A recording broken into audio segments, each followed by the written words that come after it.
जा जा। अरे बाप रे बाप, ये हमारे इतना महंगा सब सामान गिरा दिलस। मनहूस कहीं के, जब से पैदा भइल बाड़े तब से नुकसान कर रहल बाड़े। भैया इतना महंगा सब सामान गिरा के रख देले। जायदी ना माँ जी, ना देखलस, ऐसे लाग गई हुई। अच्छा, तमारानी के मुंह में जबान आ गई। 4 दिन हम नैहर का चल गई हा, मार है बनाव सिंगर करके खड़ा हो गलू है। भिखारी कहीं के तो के रखले बनू हम घर में नौकरी करे खातिर, महारानी बने खातिर ना। अरे रहे भी दो का रहे दी, भर भर छिपा खाए के बा आ दिन भर खेले के बा। और ये बिया एकरा कोनो काम धंधा बा नहीं, रखले रही कपार पे बैठा। बहू, एकरा बात के बुरा मत मनियो। कहल जाला कि कुकुर के पूंछ में कितनो तेल लगाओ तो टेढ़ा के टेढ़े रहेला, फिर कभी सोझ ना होला। हुए हाल तारा सास के बा।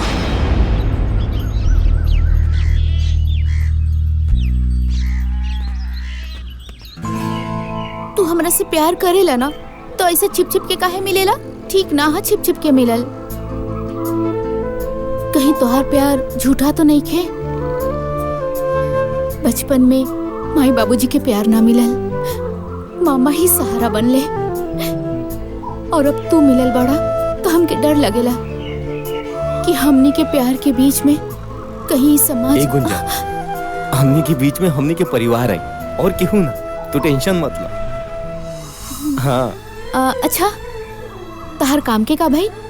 काम के कोशिश में तो लागल बानी, 6-7 महीना में लागत हो जाए। हाँ। अच्छा ठीक बा, हम चलत आनी। अगर केहू देख ली तो मामा जी से कह दी, और उनका के बहुत बुरा लगी। हम चलत आनी। ठीक बा।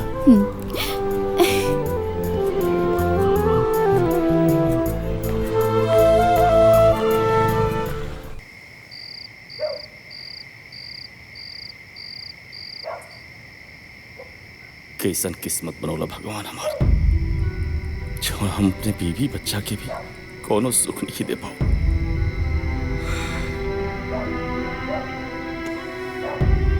ये जी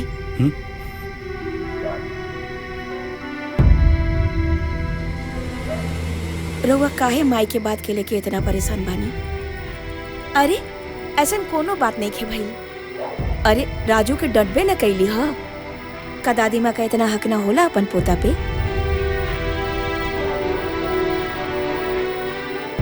कैसे मिट्टी के बनल भारत हो।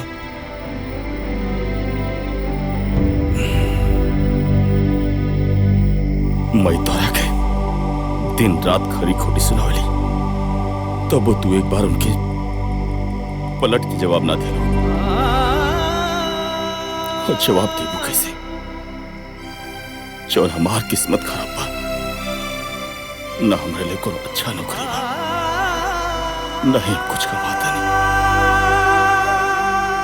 अगर जो हम कमाती तो हमारा पूरा परिवार की गुलामी ना करे पड़ी। अरे रउआ का बात करत आनी? अपना घर में कोनो काम करे से केहू नौकरानी ना हो जाला। और ये रउआ का हाल बनौले बानी? ए जी सुनी ना, अगर रउआ हमार जिंदगी में बानी ना तो हमरा हर सुख बा। अब चली हंसी।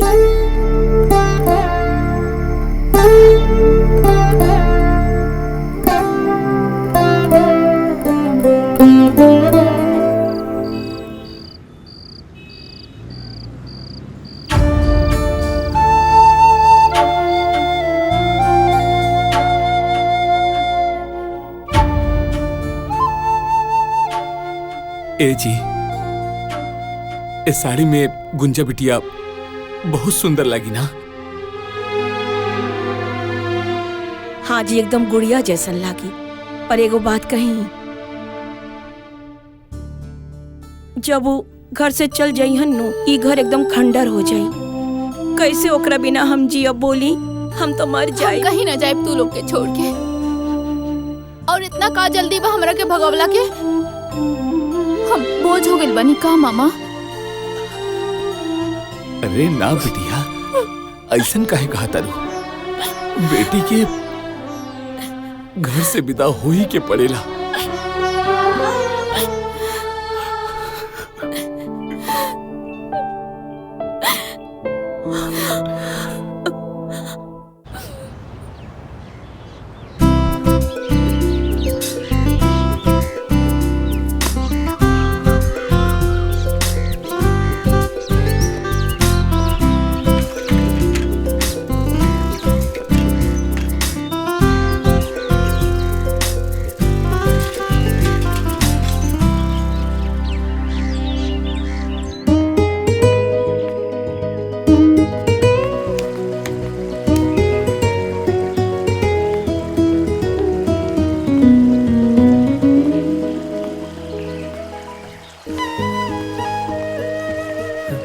गुंजा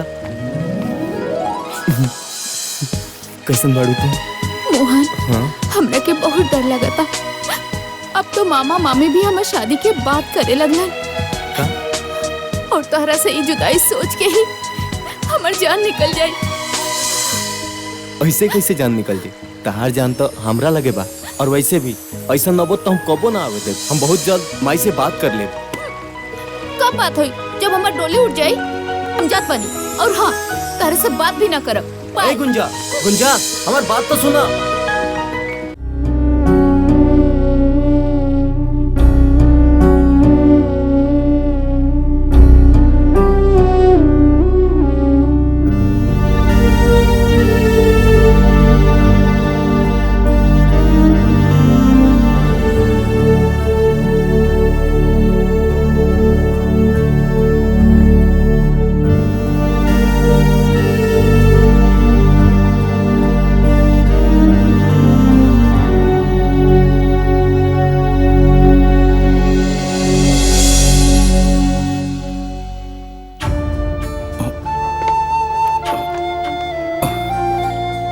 आओ बेटा। रहुआ एजा? आप जात रहने घरे, बारिश होखे लगला तब बैठ गए नहीं जा। बाबूजी ठीक बानी न? हाँ जीजा जी, बाबूजी ठीक बानी। कौनो बात बा का जीजा? बहुत परेशान दिखता नहीं। अब कौनो परेशानी बा? ना, कोनो परेशानी के। बारिश को असर कल बानी। अच्छा। और सब ठीक बा ना घर पे? हाँ हाँ, सब ठीक बा। अच्छा ठीक बात, तो हम चलता नहीं। हाँ।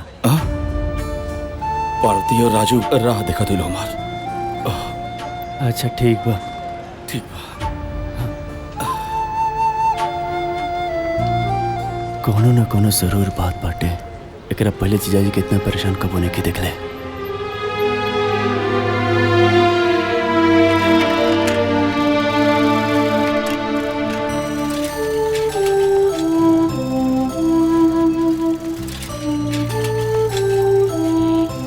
सारा घर के दाल चावल तेल सब्जी सब लेके आई, तब जाके ही खाना बनाई है। हाय देखा। अरे का रे बुटकी, पूरा दिन है झड़ुइया लगाइबे त खाना के बनाई? तोर माया के बनाई है? पकड़ पकड़ सब्जी और जाके खाना बनाओ। भूखे का पार फटता हमार। सांझ हो गइल बा, समझ नहीं के अगत बेरी के टाइम भइल बा। खाना वाना बनाई, चूल्हा चौका जोरी, आग योग लगाई है। पंखो लेके जाओ।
आई लव यू के बाद बा तो घरे बैठ के विचार करब तब बताई, ठीक बा?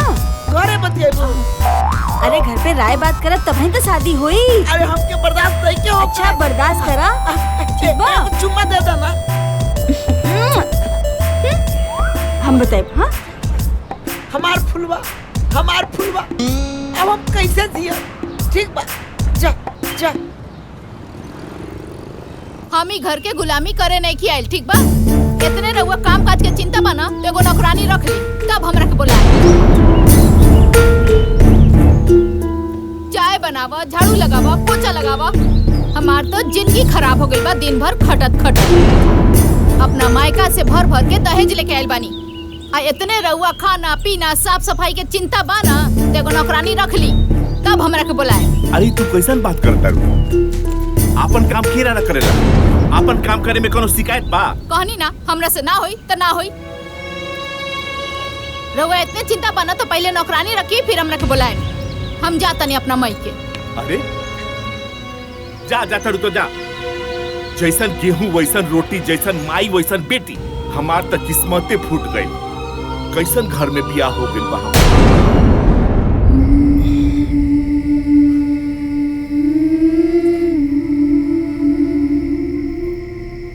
पार्वती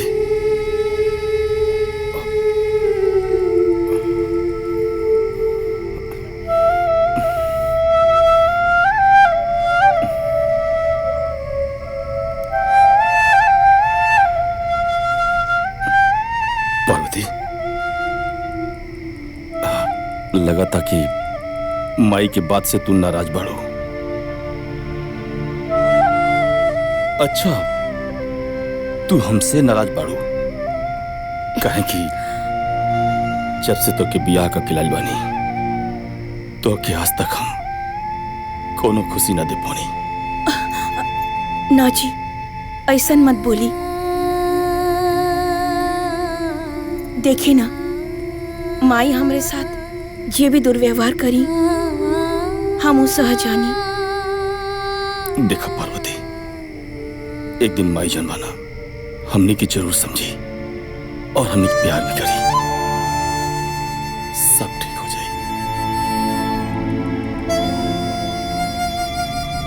हमरा के तो बुझाता कि माई के प्यार हमरा के कब्बो नसीब ना होई। देखी ना बचपन में माई छोड़ के चल गई और जब ब्याह करके आई नी सास के रूप में माई मिली। लेकिन तू चिंता मत करो, सब एक दिन ठीक हो जाए। देख लिया। चल चल।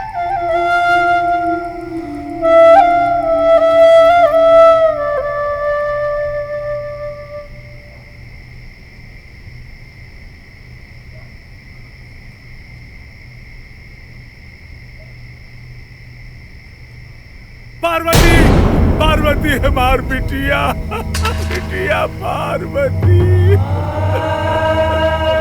बाबूजी बाबूजी का बोल रहे हो के? हमार बिटिया कोनो बड़ मुसीबत में बिया। हमार पार्वती हमरा के याद करतिया। ए बेटा हमरा के ओकरा लगे ले चला बेटा। हमरा के ओकरा लगे। अरे बाबूजी बाबूजी रउआ कोनो बुरा सपना देखले रहनी है? अरे हम बानी ना, जाके दीदिया का हाल खबर लेके आए बाबूजी। रउआ सूती बाबूजी, वैसे भी आपके तबीयत बहुत खराब बाटे। सुबह हम जाए दीदी के सारा हाल खबर लेके आए। हम बानी ना, रउआ काहे परेशान होते नहीं बाबूजी? रउआ सूती, रउआ सूती बाबूजी। वो दिन हम जीजा जी के भी चाय की दुकान पर परेशान देखने और बाबूजी भी आज कहत रहे कि बिटिया परेशान बिया। एकर मतलब जरूर कोनो बात बा।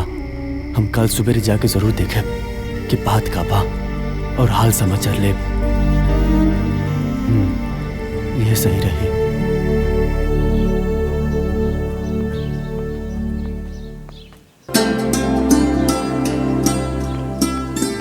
ये देख माई एजे सुतल बिया। आप उठाई। उठाओ माई। ए माई ये देख काली अलबानी। आ गए बाबू घूम के। देखी ना माई,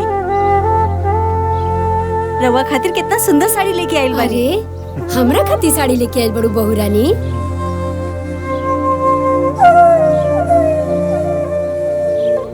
अरे वाह, बड़ा नीक ले आइल बड़ू। एक रंग बड़ा सुंदर बा। अच्छा भैया, खाली माई खातिर ले आइल बड़ा, हमरा खातिर ना। अरे पागल। चाचा हमरा खातिर का ले आइल बानी? हाँ? का लेके आइल बड़ा? जब देखा तब भाग के चल आवेला और गले लग जाला। जा अपन पापा से मांगा।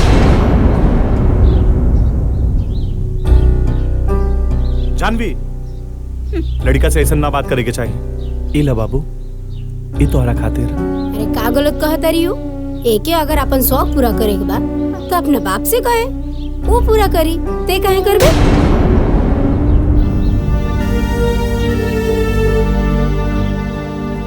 सही कहत रे भाई। आजा बहू। पापा बच्चा बा माई, एकरा का मालूम बा कि एकर बाप का मला नहीं। जब बड़ हो जाई खुदे समझदार हो जाई। घर में नहीं खे खाए पिए के, खाली ढोंग करे के जानता। ए माई, ते का हमेशा बकवास करत रहे रे? मोहन, माई से ऐसा बात करल जाला? हाँ? हमार बात तो सब केहू के बुरा लग जाला। माई ला, इनकरे कमी रहल हा, आ गइलन। जीजा जी प्रणाम। राजू,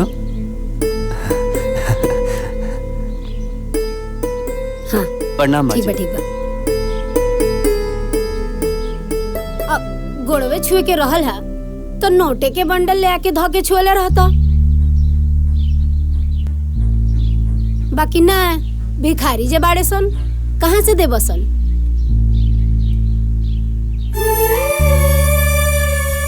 आज तो कुछ देला ना। चल आवेला मुंह उठा के बहिन की है, लाजो ना लागेला। खाए के मिल जाई अच्छा अच्छा। ना ना माजी, ऐसा कोनो बात नहीं खे। हम दीदी के हाल चाल लेवे आए रहनी, हो गई। अब हम चलत नहीं। अरे बाबू तू बैठा, हम तोहरे लिए नाश्ता पानी ले आवत हनी। ना ना दीदी, तो उससे मिले आए रहनी। सुंदर, अब बाबूजी की तबीयत ठीक बा ना? हाँ बाबूजी ठीक बने। माई आइल बड़े, जइहे कि रही हैं? ना ना हम चल जाए। ठीक बा दीदी। ठीक बा माजी, प्रणाम। हाँ ठीक बा।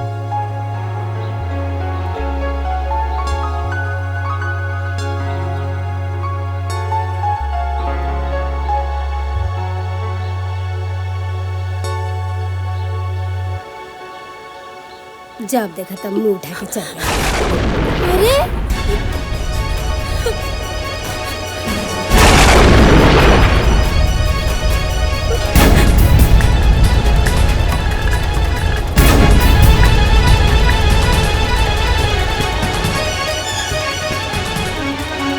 गजब नौटंकी बा। जैसे बुझाता कि हम मार पीट के इनका के जेले में रखे नहीं कर बड़का। देख तो एकरा के हम का बोल देनी कि भाग के चल गई। कतना ही नाटक करतिया। तेहू जो तेहू जो ओकरा पीछे जो, मेहरी के गुलाम के।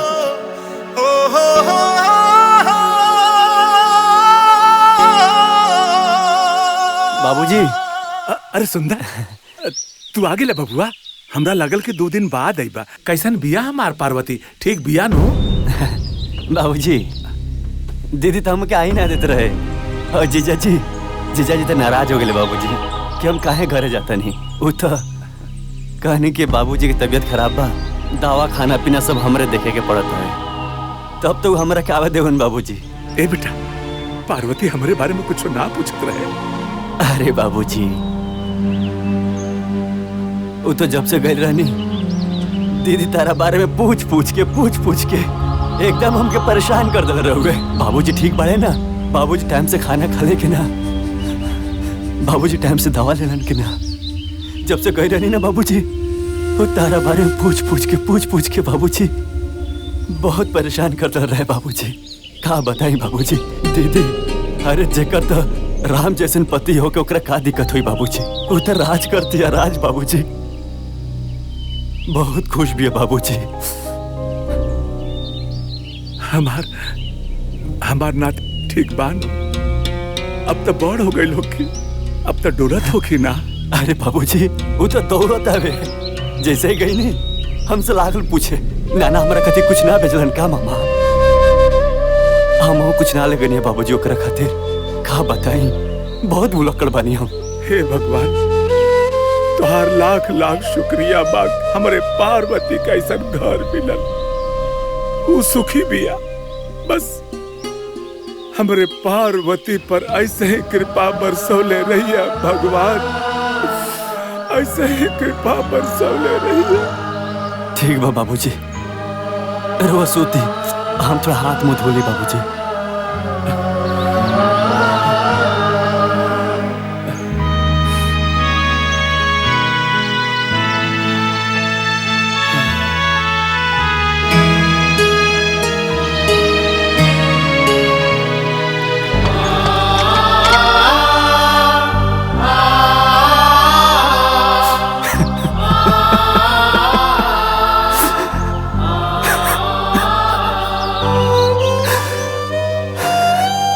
अरे क्या बताई बाबूजी, हमके माफ कर दिया बाबूजी। तो से झूठ बोले के पड़ गई ना बाबूजी। अरे ओकर जीवन तो नर्क से भी बदतर बा बाबूजी।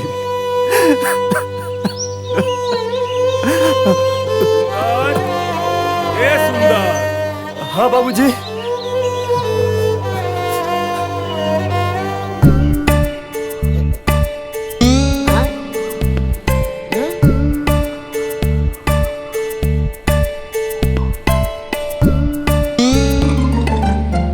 करे तोर चोखा लेके मुंह देख के ना हमारा सारा मूड खराब हो गई। न कुछ बोला तारे और न कुछ बतावा तारे। बोल ना आखिर का भइल? का बताइए, हम तो अपना घर से परेशान बानी। घर से? का बात बा, कुछ तो बताओ।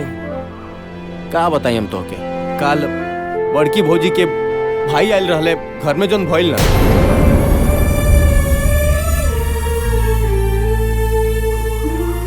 बस कर यार, तोर दुख बड़ी कहानी सुनकर हमके रुआई आवता। एगो तो हम पहले से परेशान बानी, वही में एगो तो आ टेंशन। का बोल तारा के नहीं के जानते ऐसन का हो गइल? हमार फुलवा हमरा के छोड़ के दूसरा के बाग फुलातिया। कल जात रहली, यस लगा और बोलुआ के बाहों में चिपकल रहे। बहुत दिन हो गए तो से बात केला, कहाँ रहलू इतना दिन? अरे बड़ा मुश्किल से तोरा से मिले आइल बानी। इतना हमार फुलवा या ये ससुरा कोना, ये ससुरा फुलवा हमार गर्लफ्रेंड के साथ अरे हमर जान गुपचुप करत बा। अब तो हम बर्बाद हो गए।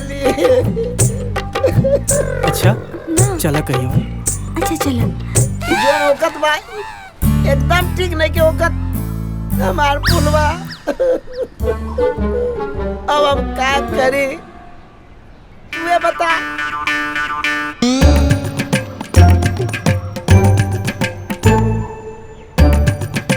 तुहार हमार एक की कहानी बा।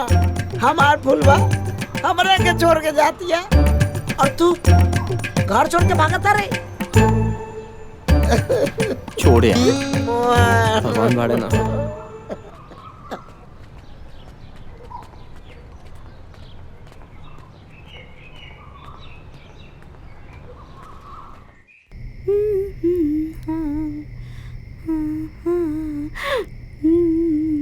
जानवी, आज बहुत सज रहल बाड़ू।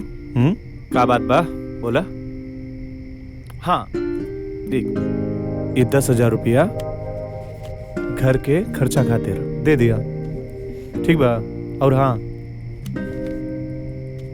ये 5,000 रुपया तू रख ला डायरेक्ट तोहर पर्सनल। हाँ ठीक बा। और हाँ, इला 10,000 आपन नौका घर खातिर, ठीक बा?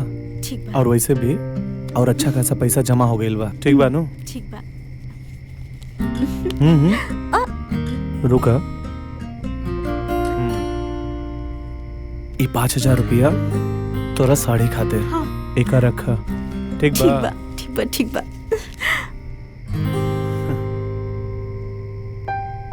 ई तो वो बहुत अच्छा कहनी। एगो बात कही, लेकिन वो के माने के पड़ी।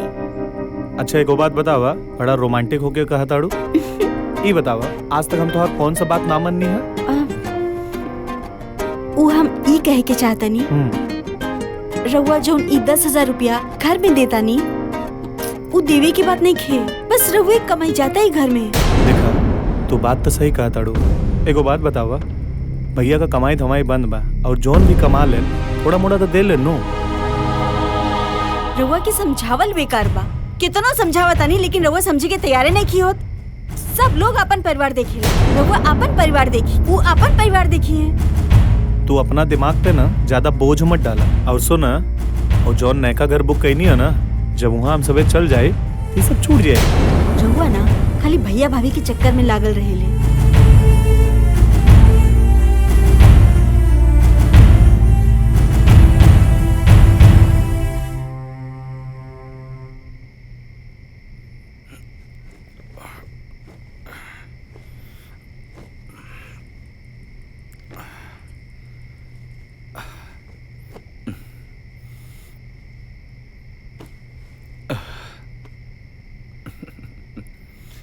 जल्दी से दिए ना।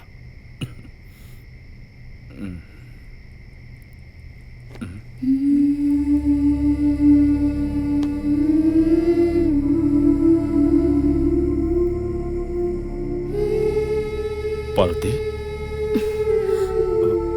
का भाई आज के फिर कुछ कहा लगा जौन तोर चेहरा उतरल बतना? ना, ऐसा कोनो बात नहीं खे।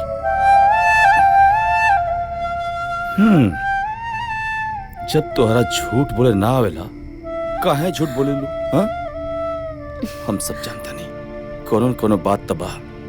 बताओ हमरा से का भइला? अच्छा बताओ, बात का भइला? उ कहा जी, मजली बहू से संजय बबुआ कहत रहले कि वो अपना पत्नी के सैलरी देले हाँ, कहलन हा कि 10,000 घर के खर्चा, अब 5,000 तो हर पर्सनल खर्चा, और 10,000 वो जो नौका घर खरीदा था,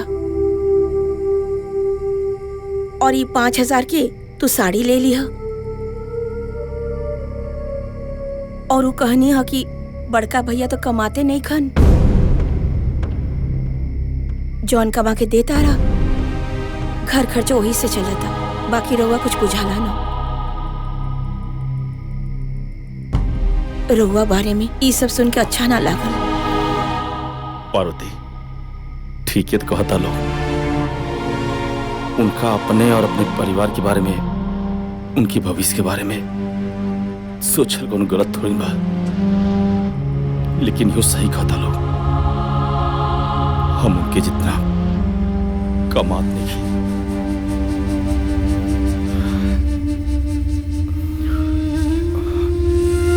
खैर छोड़ो ये सब, चला आराम करा। आओ चल अब सुतल जा, बाबू सुत गइल बा।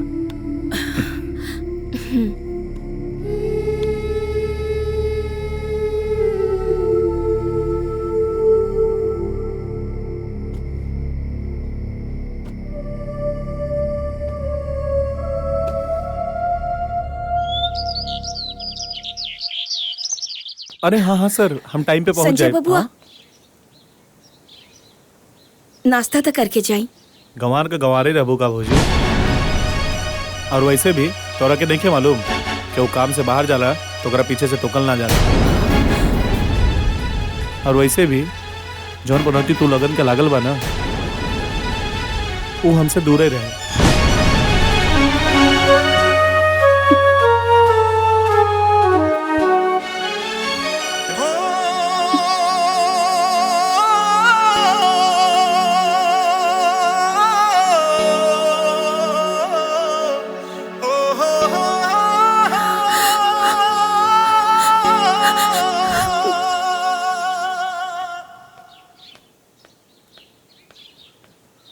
का हो अभी ले खिसियाइल बाड़ू चला घरे चला।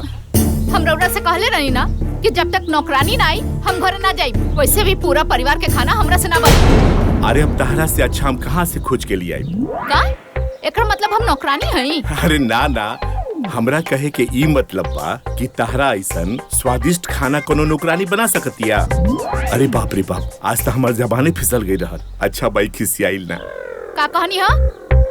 अरे कुछो ना, हमरा ई कहे के बा कि तू जब देखा तब केहू के सामने हमरा के कुछ बोल देलू। हमार कोनो इज्जत बाकी ना। अगर रउआ इतने इज्जत के परवाह रहित ना तो रउआ यहाँ ससुराल में आके ना बैठती। और ऐसे भी कान खोल के सुन ली, जबले नौकरानी ना आई हम घरे ना जाई तो ना जाई। हे भगवान, अब एकरा के समझाओ।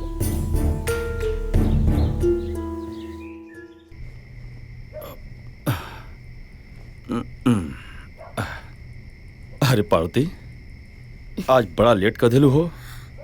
बर्तन ज्यादा रहा का? अरे का बात बाटे, तोहार चेहरा काहे इतना उतरल बा? अरे तोहरा तो बुखार बा हो। ना ऐसन कोनो बात नहीं खे, थोड़ा सा बुखार बा ठीक हो जाई। थोड़ा सा बुखार बा ठीक हो जाई? हाँ, तोहरा अपन परवात कोनो करे नहीं। तू हमके बतौल तो डॉक्टर के पास जाके दवाई दिला लेती। हाँ, एक काम कर, चलो बेटा सुता, तू आराम कर। चलो चलो आराम कर बेटा, बेटा आराम से बेटा।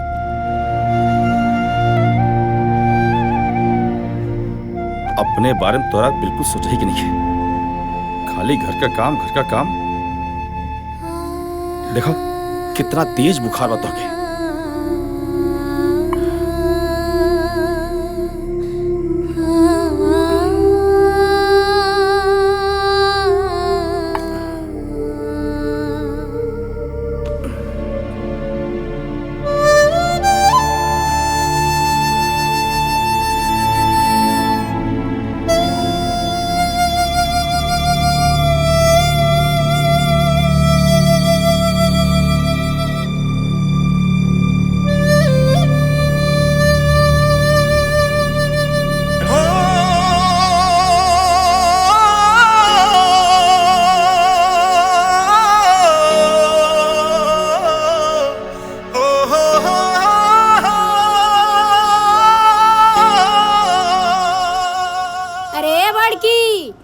भिखरनिया पता नहीं कहाँ बिया, चाय पानी कुछ ना मिलला। घाम चढ़ गइल कपार पे, लेकिन चाय पानी नसीब ना भइल।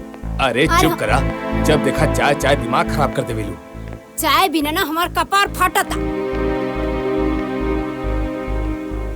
रउए चढ़ल बनी कपार पे बड़का बेटा को तो। भैया, ए भैया, भौजी के काहे ना समझावेला? हाँ, सवेरे सवेरे हमरा के ड्यूटी जाए के रहेला, ना नाश्ता बनल बा खाना।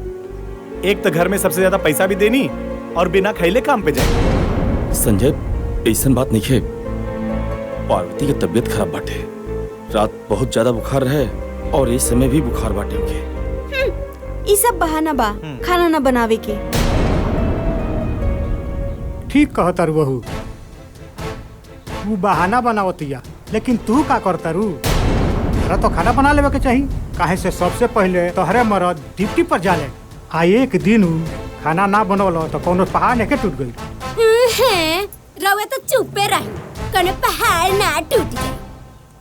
अगर 1 महीने के खर्चा हमार मझला घर में दीना ना तो घर में सब लोग के फुटा निकल छूट जाए। चलो बनी बात। ए माई, ओकर कोनो तबीयत खराब नहीं के, कोनो बीमारी के बहाना बना के बैठल होई। सब नौटंकी है। अभी हम जाते नहीं, भाभी के बोला के ले आवत नहीं। तू चुप रहा, तू का बीच में पड़ जानी। रउआ तो चुपे रही। जीजाजी एकदम ठीक कहता नहीं, केहू ना जगह भाभी के। हमरा ये समझ में नहीं क्या आवत कि भाभी खाना ना बनैली तो ते ही बना लेतीस दीदी। मोहन, ज्यादा टिपे टिपेर मत बोल। चुपचाप बैठ के खात रहले, न काम के न काज के, दुश्मन अनाज के।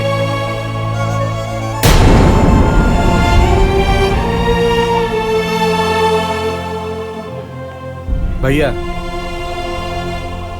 हमरा के जौन बोले के रहल हम बोल देनी है, दोबारा ऐसा ना होके के चाहिए। चला।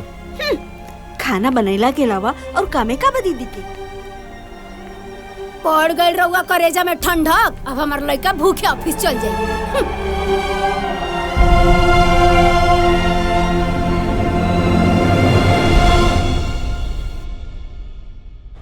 चाचा कुछ जरूरत रहा एक वैसे मिले नहीं है। चाचा अभी ले हमार सीमेंट बालू ना गई, हमार सब लेबर अभी ले बैठल बारे सब।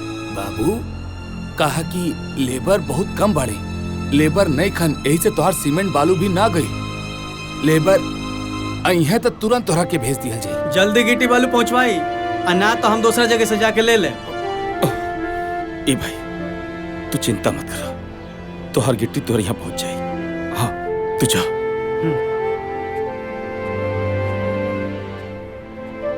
ए चाचा अगर वो कहीं तो गिट्टी बालू हम भरते नहीं, हमारी जरूरत भी पूरा हो जाए और आपके हमके कर्जा भी ना देख पड़ी।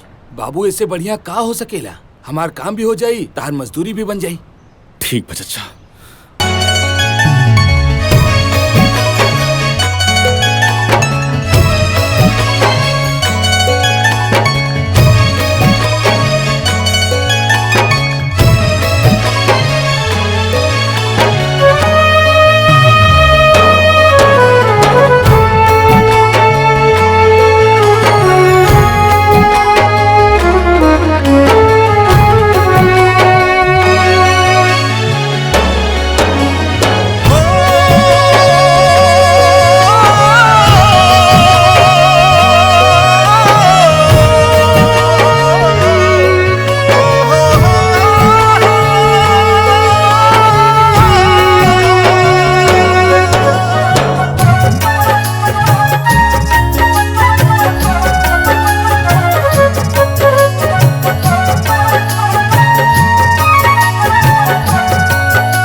कितना हो गया पैसा? 200 रुपए।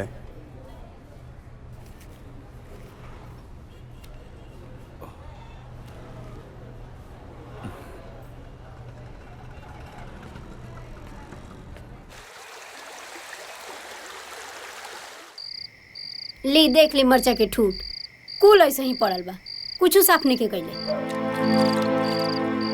देख ली कबे से बैठ के बर्तन माजतिया। देखी अब पता ना का ही सोचत रहेले 24 घंटा, और एकरा के कुछ कही नु त बड़का मुंह फुला लेवेला। जब देखा बोलते रहलू, कबो चुप्पो करल करा। ना बोली नु त पता ना का हो। एगो मझिला हमार कितना कमा के ऊ कमा के ले आके देत रहो, आई सब लोग बैठ के खात रहो। हम कुछ कहे नहीं तो रहुआ बुरा लग जाला।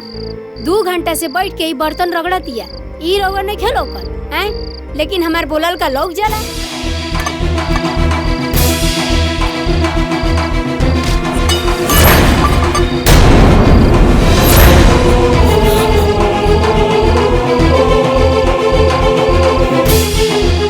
एकरा का हो जी, ये काहे बर्तन पकड़?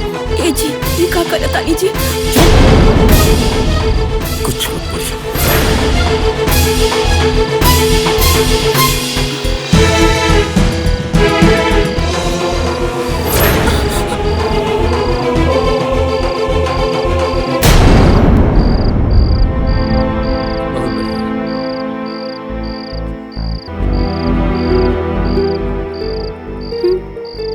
हमरा घर में गजब नौटंकी लागल बा, हमरा कुछ बुझाते नहीं।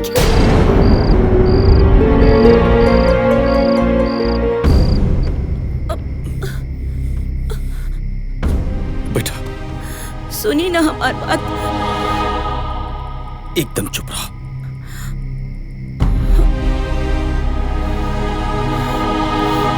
सुनी, कौनो बात ना मानी ले हमारा। कहाँ चल गईलन?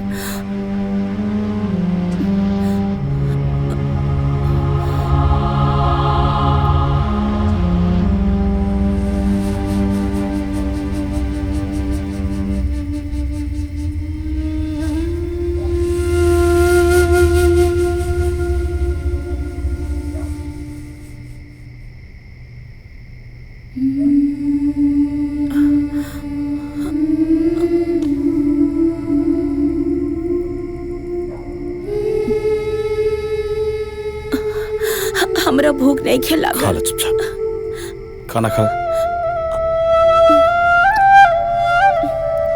तो के मना कर ना, तोहार तबीयत खराब बात हो काम नहीं करके, लेकिन तोहरा हमार बात तो सुने के बा नहीं। तो कुछ हो जाई तो तू हमार बात खाई सुनबो।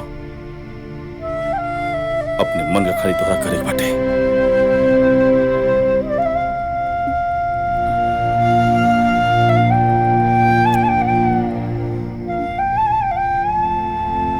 रउआ खाई।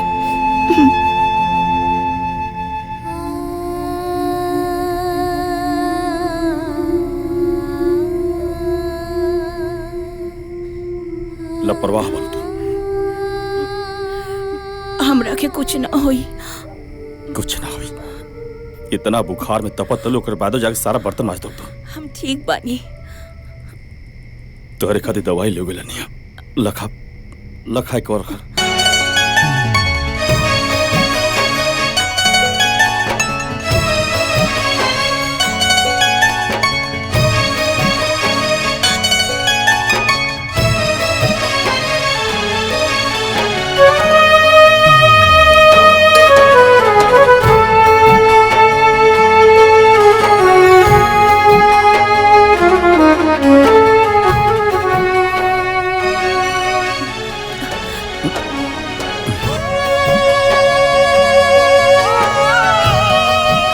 दवाई खा के चुपचाप आराम करो।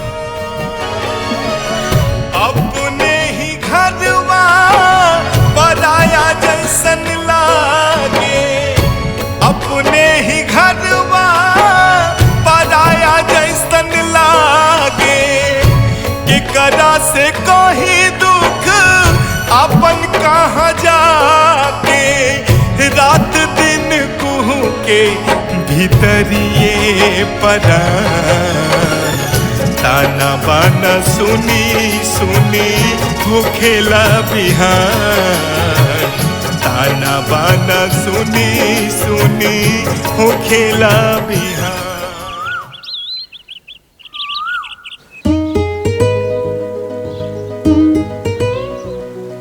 गुंजा, एगो बात कही। कहा? जब से तू हमारे जिंदगी में आइल बड़ू, हमरा जिंदगी जिए के आधार मिल गइल बा। जब तक तोहरा के ना देखे नी, हम अपने आप के अधूरा महसूस करे नी। हाँ, तार ऐसने बात तो जादू चला देले बा। दिल में भी बाड़ा और दिल लगी भी करेला। दिल लगी ना, ई सच्चा मोहब्बत बा। जैसे लैला मजनू, हीर रांझा कहले रहला ना, ओहिंगन मोहन के गुंजा से प्यार बा। हाँ, बात बनावे के तो केहू तारा से सीखे। अच्छा एगो बात बतावा, तू अपना घरे अपना माई बाबूजी से हमनी के शादी के बात कइला? बात तो ना कही, लेकिन बहुत जल्दी कर ले। काहे ना बात कइला? अरे ये सब छोड़ा, चला तोहके तारा मामा के घर छोड़ देता नहीं। अरे इतना गुंजा हिया, बाकी तो कॉलेज गल रही है। और ये लड़का के है जेकरा साथी बात करता रही। अच्छा आवा तू आज घरे, तोहरा के तो बतावा तानी। बस गुंजा, अब एक और शब्द ना। हम जेई अपन आग से दिखले रहा, काऊ झूठ रहे। अरे कम से कम तोहरा से ताई उम्मीद ना रहे हमरा के। बतावा तू, बतावा एकरा के जब 2 साल के रहली है ना, त हमार दीदिया एकरा के हमरा गोदी में दे के मर गई। तब से हम प्रण कैली कि हम अपन औलाद पैदा ना करब। और ही अरे कौन कमी रह गई हमरा प्यार में जे पराया लड़का खातिर तू अपन संस्कार भुला गेलू। तू हमार विश्वास और घमंड के दोनों के तोड़ देलू।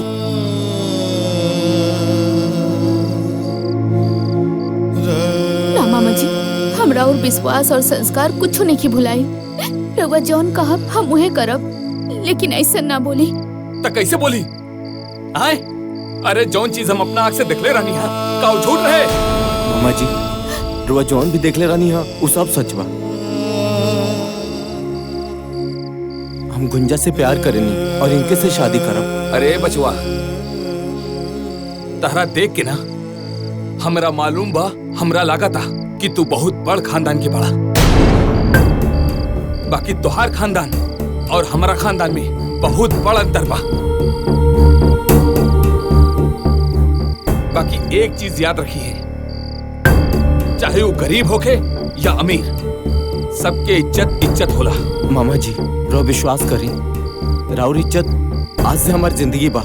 रोड़ा हाँ के बाद हम अपना पूरा परिवार के मना ले और हम गुंजा से शादी करब।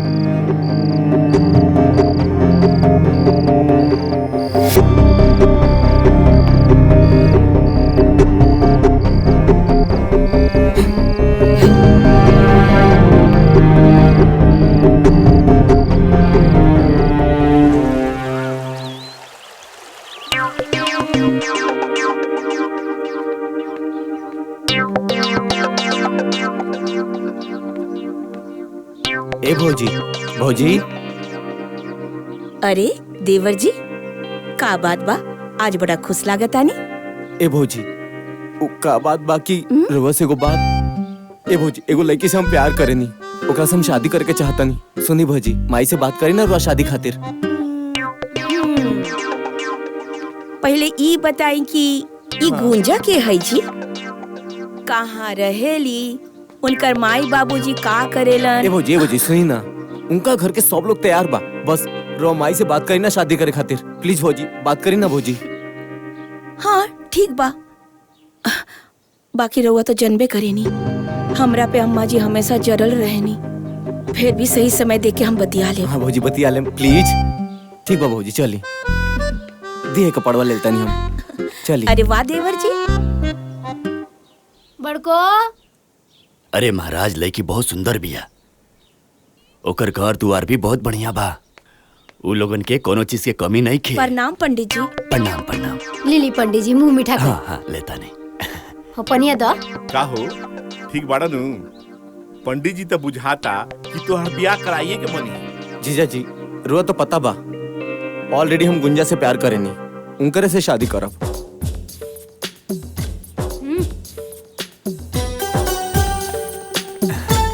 पंडित जी आइला में कोनो परेशानी? कोनो परेशानी नहीं है। अच्छा तो तनी तो जना काम खाती आइल बनी उ करी फोटोवा दिखाई। अच्छा अच्छा दिखाओ तनी। ना जी। ई बाटे, ई देखी चाची जी लड़की के फोटो। लड़की तो सुंदर बिया जी। हाँ हो ठीक बिया ना? ठीक बा। सुंदर बिया, संस्कारी लागत बिया। बताई दान दक्षिणा तनी। दान दक्षिणा के तरह चिंता मत कर। इनकर बाप दक्षिणा दिहन रहुआ के 3 लाख रुपया। 3 लाख? लड़की सुंदर ना लागल हमरा। अच्छा तो कोनो बात ना बा जजमान, ई देखी। अच्छा ठीक, दोसर बढ़िया दिखाई। जिया जी तनी माई से बात करी ना।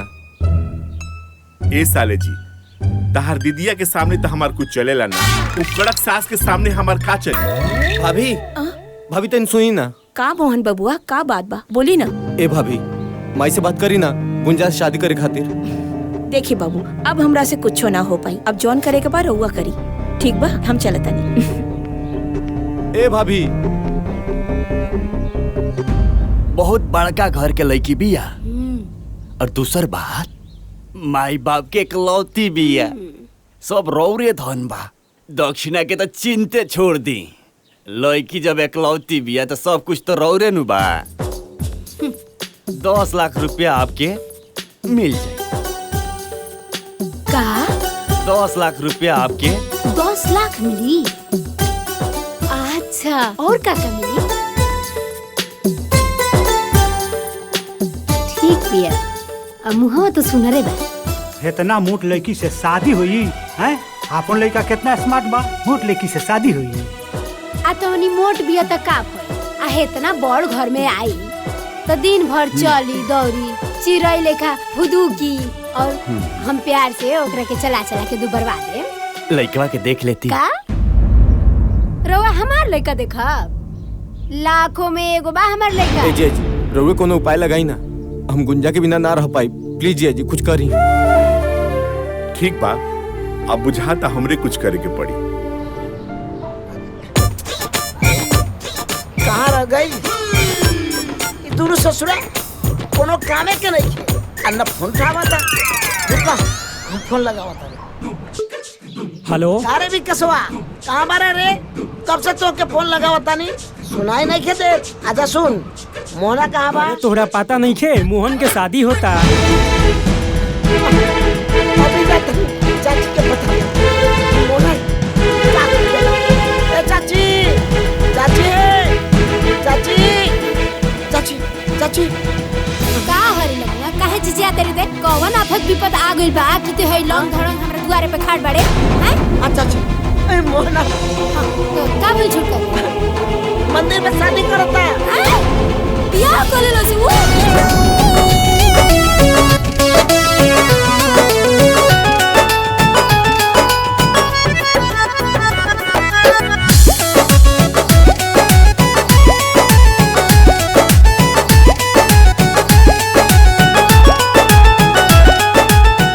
चाची और तो हमरा के बारातो नहीं के ले गए का? हाँ हमार सब धन लुटा गइल आ तोरा बाराती के पड़ल बा।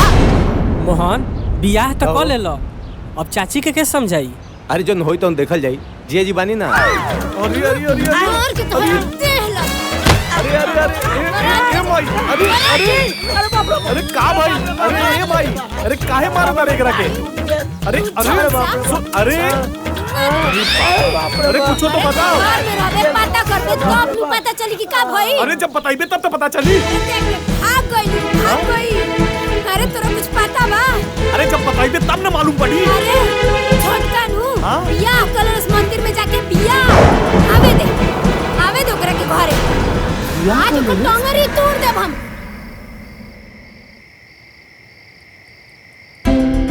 बियाह करत लोग वो हमरे से पूछे भी ना। बैठ जो, गोड़ दुखात होई। दे बैठ, तोरे गोड़ दुखात होई, हमार माथा दुखाता। आवे दो ओकरा के आज ओकरा के घरे से निकाल के रहब। अरे गुस्सा थूक दो, अपने न खुन हो। अब एकदम चुप पे रही। अगर रावा कुछ बोली ना बीच में, राव हमार बिगाड़ हो जाए, टकराव हो जाए, कह दे तनी।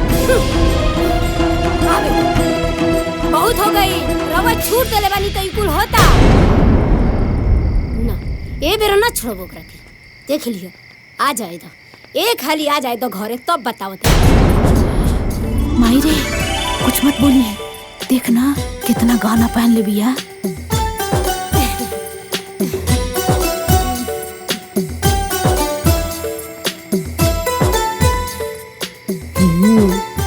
गाना तो खूब भारी पहन लिया। का बात बा, बहुत बढ़िया।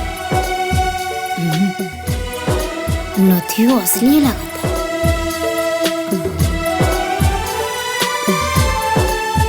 ये हमार बेटा।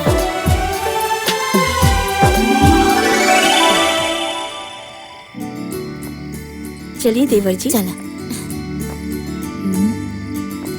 ठीक भइला कि हम डटनी है ना।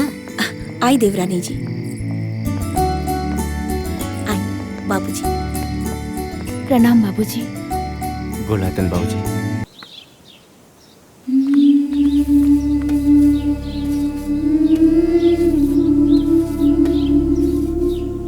और देख माई, आधा बर्तन धोत या आधा बर्तन रसोई में पड़ल बा। आधा धोत या आधा रसोई में बा? हाँ।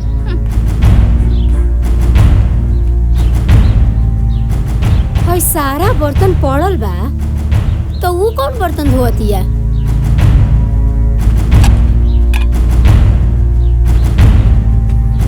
खेली, खूब खेली, रौरे खेला जरूरी बा। का रे बड़की? का मजा तारे रे? हई सारा बर्तन हो जा रसोई में पड़ल बा। हई सब बर्तन तोर बाबूजी मर्जी है हैं? अब बाल्टी कहाँ बा रे? ओ बाल्टी हो जा पड़ल बा। हई सब बर्तन ही जा पड़ल बा। हऊ चूल्ही तर देख कितना बर्तन पड़ल बा।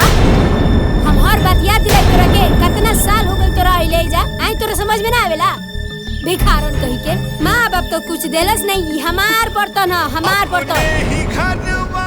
चोर कहीं के जब देखा तब मनहूस लेखा बैठा रहतिया। काम करतनी के करा से कहीं पागल करके रख देले बिया। अपन कहाँ जाके रात दिन कुहू के भीतरिए परान। अच्छा लगा था कि हमरे कुछ करे के पड़ी। जब देखा तब ये लोग बड़की दीदी के सतावत रहेले। ताना बाना सुनी सुनी हो खेला बिहान।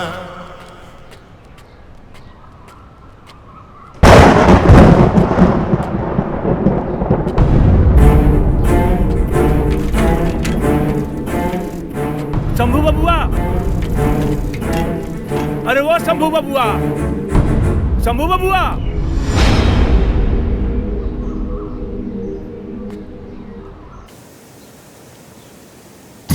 अरे भाग्यवान, छोटका के शादी हो गई, लगता है खुश बाड़ू। काहे खुश ना रह मोहन के बाबूजी। अब हमरा मोहन के पसंद होला और जाने तनी कालू में ओकरा के हानि छुआ देनी है। घर के सारा काम काज में लाग गइल बिया। बड़ा अच्छा से करती और गहना भी कितना पहन के आइल बिया नु। किचन के सारा काम संभाल लेली। माजी चाय ली। अरे वाह रे वाह, भोरे ही भोरे चाय बना के ले आ देली बहू रानी हैं।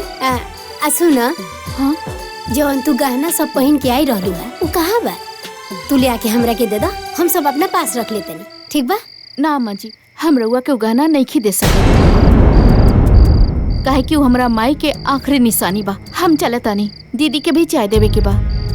हाँ हाय देखी 2 दिन की आइल न भइल एकरा आ चलती चलावे लागल।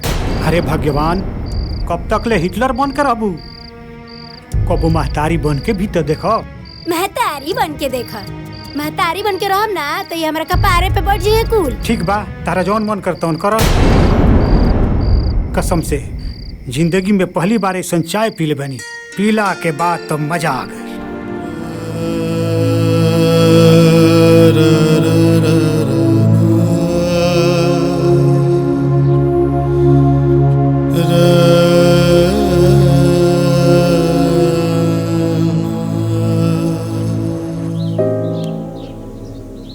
तू जब से हमारे जिंदगी में आइल बड़ू, हमार जिंदगी सुधार गइल बा। बस ऐसे ही साथ निभावत रहा। सुनी ना, ई तो हमार फर्ज रहला और रउआ साथे 7 फेरा जो ले ले बानी तो पूरा तो करे के ही पड़ी ना। सुंदर, जवन पूछा तानी तवन सच सच बताइया। का भइल बाबूजी? बहू तू चुप रहा। का रे, तू तो कहत रहले कि बबुनी राज कर दिया। जब बबुनी राज कर दिया तो शंभू बबुआ बाजार में ठेला काहे की इज्जत बांटा? अरे उनकर हालत देख के हमार करेजा रो रहल बा। तू हमरा से झूठ काहे बोले? काहे बोले? काहे बोले? काहे बोले? अरे बाबूजी, हम दीदी के घरे गइल रहनी। ओकरा घर के हालात देख के हम का करी बाबूजी, हम खुद टूट गई अंदर से। बाबूजी ऐसे भी और तबीयत खराब रहला बाबूजी, रहो के बर्दाश्त कर पौती बाबूजी। यही सब ना बताओ जी।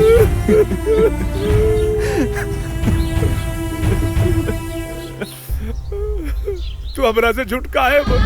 हमरा से साफ साफ बताओ कि न चाहत रहे। कहाँ जरूरत रहे झूठ बोले की?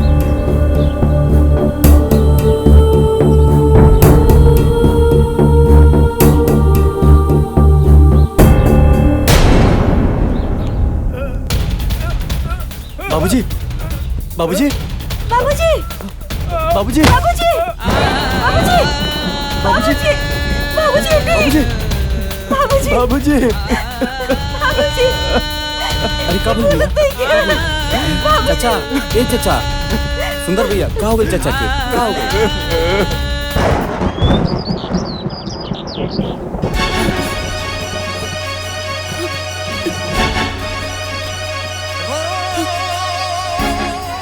बबुआ कब भौजी? हमके हमार घर छोड़ दी। राउत भैया अभी तक ड्यूटी से ना आइलन। चली भौजी। अरे बड़की, अगर ते एक कदम आगे बढ़ावे ना तो बेना से मार के तो तगड़ी तू हैं?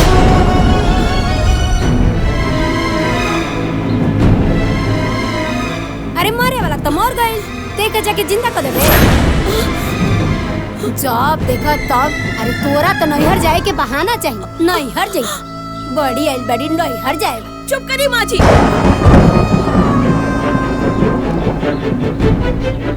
रउआ जीते जीता हमरा बाबूजी से मिले न देनी, और आज वो मर गईलन, रउआ फिर भी मना करत आनी। अरे कम से कम एक बार उनकरा के देख तो लेवे दी। तोरे इतना हिम्मत अरे माई का हो रहल बा? चली भौजी, भैया सुनिए तो खुद आ जाए। चली, माई के तो कुछ बुझाला ना। का भइल? अरे वो जुबान लड़ाती है हमरा से, देखा तारा बड़की के। अरे जाए दे रे माई, वैसे भी होकर बाप मरल बा।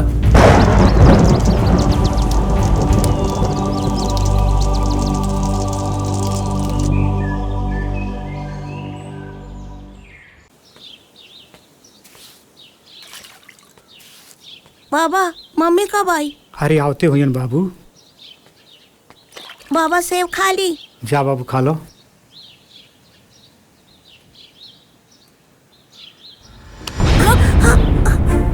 सेब खेबे हैं? इतना सेब खाए के मन बना तो अपने बाप से बोल, बाजारे से जाके खरीद के ले आ। बिस्किट खाए के औकात नहीं खे, सेब खाई है। तेरे बाप 1 रुपया कमाई है ना, अब बेटा चले बड़े सेब खाए। चल भागी से भाग।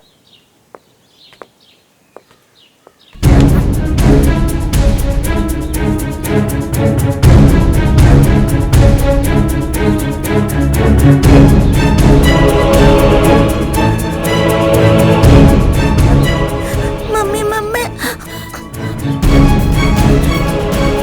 रउआ सेब खाए के इतने शौक बा तो रउआ बोली बाबूजी के कमाई के। तोर इतना गुंजा, तू माई के हाथ से सेव का छीन लू हो? हैं? भाई तोरा बाबूजी के कमाई देखा दिया, हमरा हाथे से सेब छीन लेलस। गुंजा माफी मांगो। हम काहे मांगी माफी? जो अम्मा जी कहनी है उहे हमहू कहनी है। मोहन,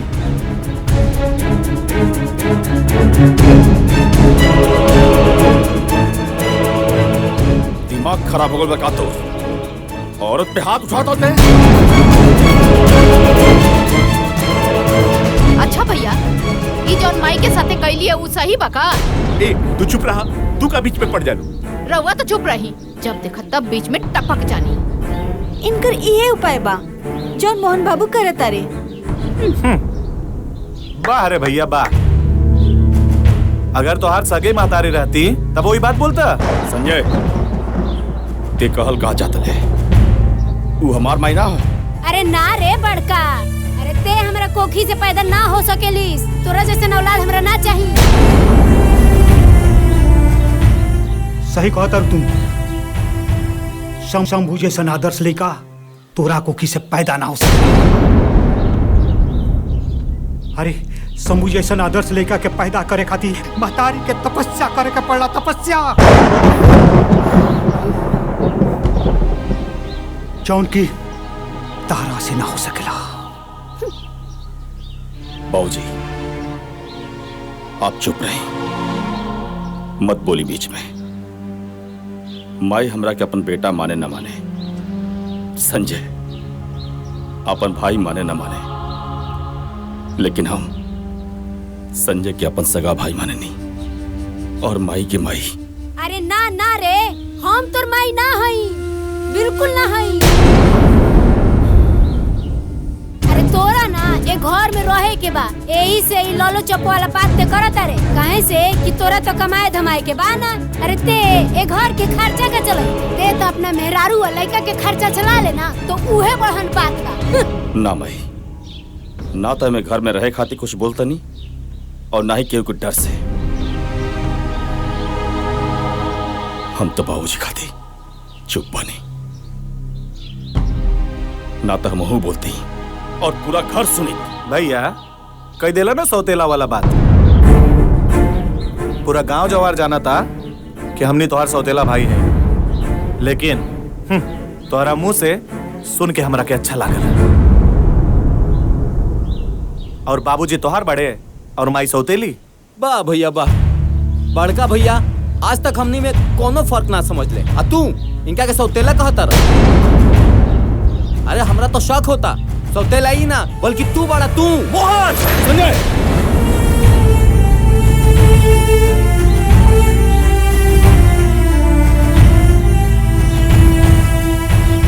कहा ना जेकर पैसा लागेला ना ओकरा के ही पता चलेला ओकर दर्द। और वैसे भी अभी घरे में जे कमाई और राजू के बाद घर में सब अलग अलग रही हैं। गलत परिवार बिखर गई भगवान, बिखर गई। कबो सोचले भी ना रहनी कि हमार हसत गलत परिवार बिखरी।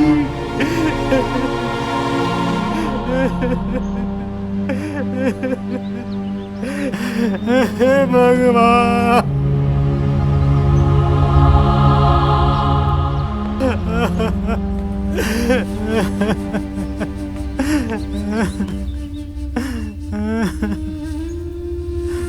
बाबूजी, माई हमरा के भले सौतेला समझे, लेकिन हम आपके आपन खून है ना। बोली बाबूजी, बाबूजी आप जन बाना हमने के साथे रहो, हमने के साथे। बाबूजी, हम जब से घर में आयल बानी माई के भी प्यार रउए से मिलल बा, और हमने की रउए बिना नहीं खे रह सकत। बेटा, ये आत्मा तहनी लोग के साथे बा, लेकिन बेटा ये शरीर तारा माई के साथे रही।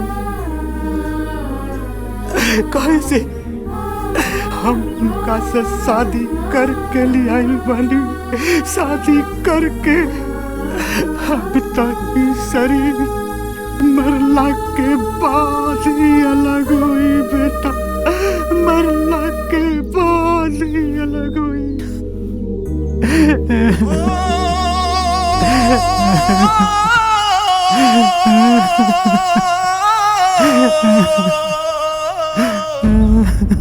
बंटवारा हो गई। अब हम रहम मझला संगे। ए मझला रुक रुक, कहाँ जाता रे? अटैची लेके कहाँ जाए की तैयारी होता है? देख माई, कहा ना हम जाता नहीं नौका घरे में, और वैसे भी ना वहां से ऑफिस नजदीक बा। और एक बार बताए माई, यहाँ के मचमच से हम उबिया गइल बनी, हम ओजे शिफ्ट होता नहीं। ए मझला, हम एजा रह के का करब रे तोरा बिना? हम हो के लेके चल चल। अरे माँ जी, यहाँ के तो कुछ बड़बड़ा नहीं, और वैसे भी वहाँ का माहौल बहुत खराब बा, और हमनी के खुद भाड़ा पर रूम ले ले बानी। जब हमनी के घर ले लेब तो रउआ के बुला लेब, ठीक बा? चल माई, हमने जाता नहीं। प्रणाम। सुना ना, ए मझला संजय,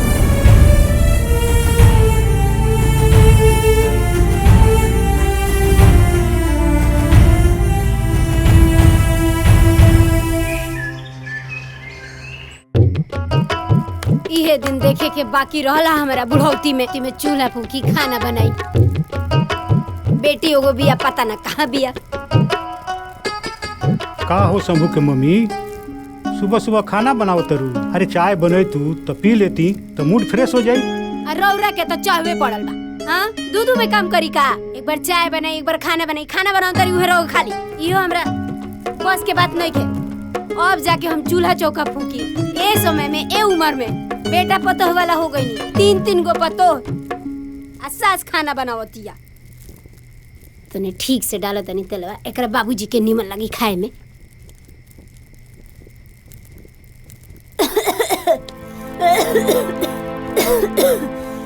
का भइल हो? काहे खासो तरू?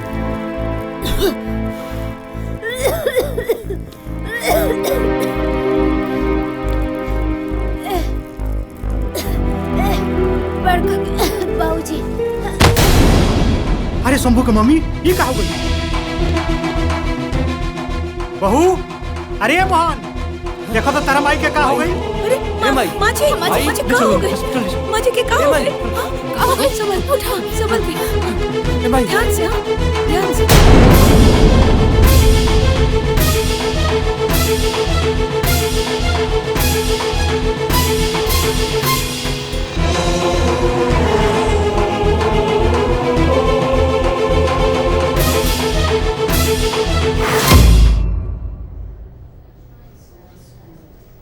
देखी लोगिन, दवाई तो हम लिख दे। डॉक्टर साहब, आओ शंभू, बैठो बैठो बैठो। कहाँ भाई हमरे भाई के? पहले बैठो ना, बैठो। दवाई तो हम लिख दिला बनी, लेकिन याद रहे माँ जी के कोनो प्रकार के दिमागी तकलीफ ना होके के चाहिए। माँ जी के दिल के ऑपरेशन जल्द से जल्द करवा ली, ना तो कुछ भी हो सकेला। कुछ भी हो सकेला के मतलब समझे तो नहीं रो। डॉक्टर साहब, हमरे माई की बचा ली।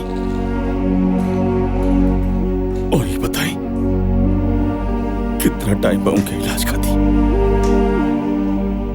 आप पैसा चिंता मत करें, हम अपने आप के बेच दे, लेकिन पैसा का इंतजाम जरूर करो। हमके ही बताएं कितना पैसा लगे उनके इलाज में? हाँ डॉक्टर साहब, जौन भी बात बा साफ साफ बता दी, कहे कि माई के इलाज में कोनो कमी ना रह के चाहिए। हम तो रउआ लोग के हालात जानत नहीं। रउआ लोग मात्र 5 लाख के इंतजाम करी। 5 लाख रुपया? अरे इतना पैसा कहाँ से आई? बाबूजी अब चिंता मत करें, हम कहीं न कहीं से 5 लाख का इंतजाम जरूर करो। देखी, रउआ लोग बाहर जाई, हम यहाँ से कुछ अकेले में बात करे के चाहता नहीं। आई बाबूजी।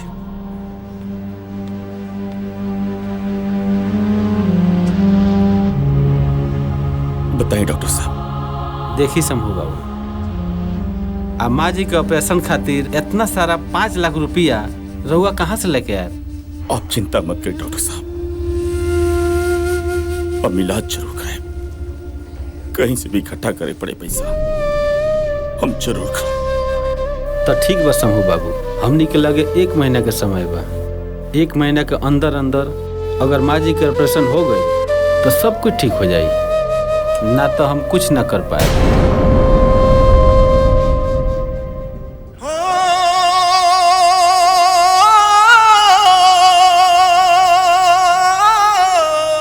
ठीक बा डॉक्टर साहब।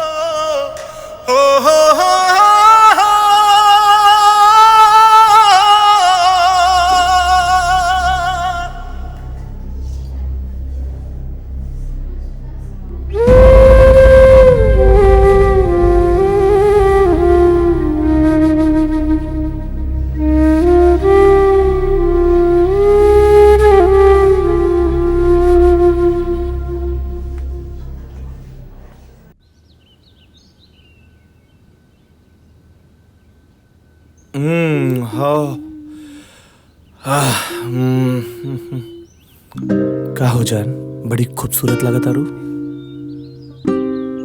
रुआ हमसे बात मत करी। तोहरा के मालूम बा हमरा के सबसे ज्यादा अच्छा का लागेला? तोहार रूठल हमार मनावल हमरा के बहुत अच्छा लागेला। और वैसे भी हमार धर्मपत्नी, हमार बात सुना ना। ई बताओ हमार धर्मपत्नी, ई रोमांस के मूड में काहे किसी आयल बाड़ू? रुआ हमरे से ना प्यार ना करेनी। अच्छा एगो बात बतावा, ई सब जोन हम कहनी है केकरा खातिर कहनी है? तोहरा खातिर। सच्ची? कसम खाई से। हमार कसम। तोहार के रिया।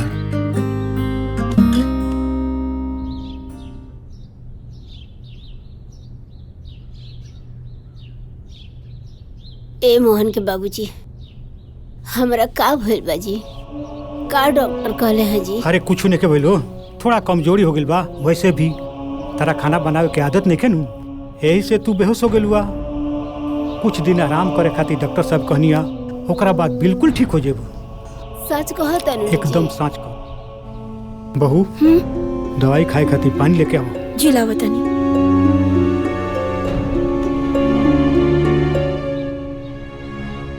टेंशन मत करो, दवाई खइबू ठीक हो जाइबू। हां ठीक हो जाइबू। ई काहे जाइल बिया जी? ई तो अलगे हो गइल बिया नु। वैसे भी एकर छुअल हम पानी ना पियो। हमार मझली आई नु, वो हमार ख्याल रखी। अरे तू काहे ऐसा बोलता रू? दुख तकलीफ में अपने लोग काम आवेला। ठीक बाजी।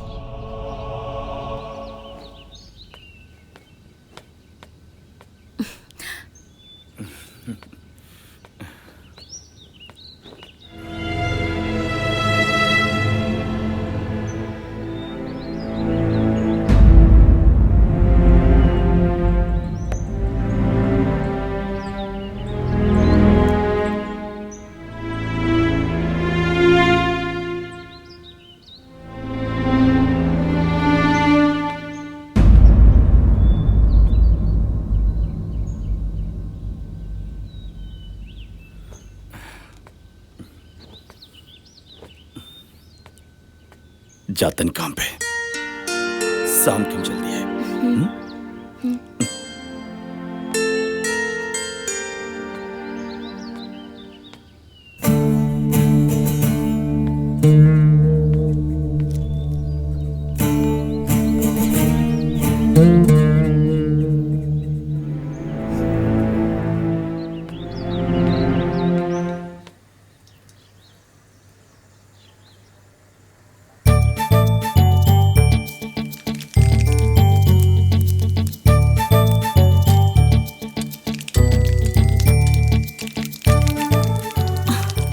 बैठल बानी, जाई ना।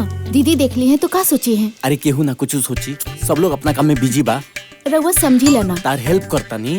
डालो जल्दी बनाओ, माई के दवाई भी खियाए के बाटे। हो ये गेल बस, तनिक देर में हो जाई।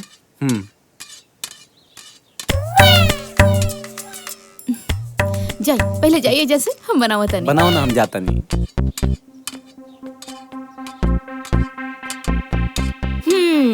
का देवर जी, आज तो रउआ लौक गई नहीं। अरे तनी छोड़ दी। ठीक बा भाभी। अरे बबुनी, ये बतावा ये कौन ची का दवा? ये केकर दवाई है दीदी? हम बतावा तनी, पहले ये बतावा कौन ची का दवा? ये रउआ के कहाँ मिलल? अरे हम बता दे, पहले बतावा कि कौन ची की दवा? ये तो कैंसर के दवाई है। कैंसर की दवा? का भाई? ना कुछ ना।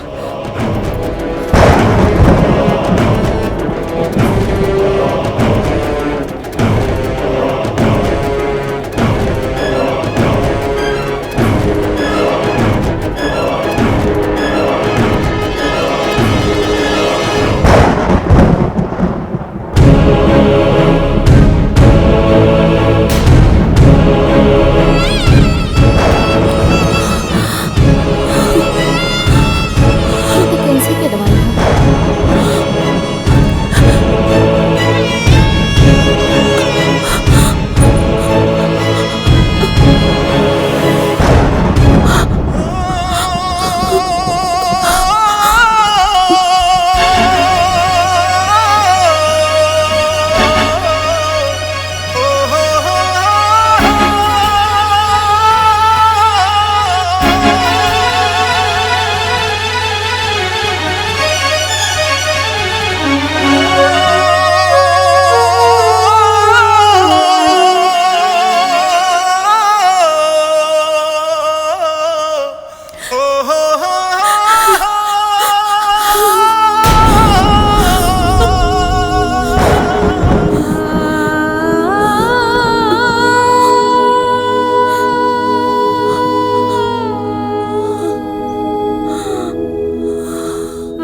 तनी बात करा दी भैया से।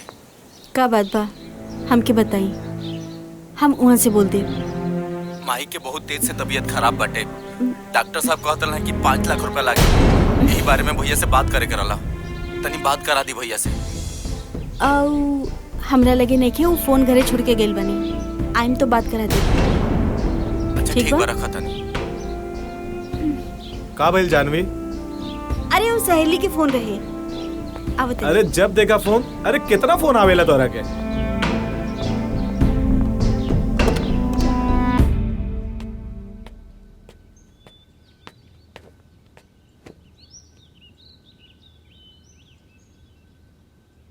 पार्वती का बात बा? गुस्सा कहे बाड़ू? क्यों कुछ कहल का?